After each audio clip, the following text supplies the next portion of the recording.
আমের শুটি মোল্ড বা মহালাগা বা ঝুল রোগ, মেলিওলা ম্যাঙ্গিফেরা নামক ছত্রাকের কারণে এই রোগটি হয়।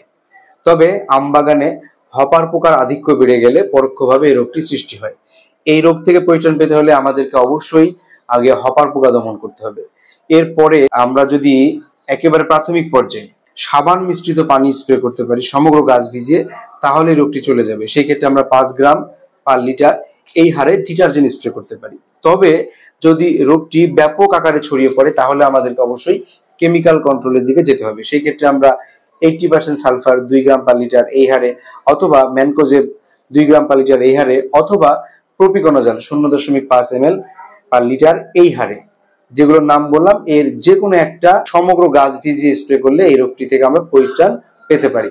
তবে সেই সাথে আমাদেরকে অবশ্যই গাছে তথা বাগানে পর্যাপ্ত আলো ও বাতাসের ব্যবস্থা করতে হবে।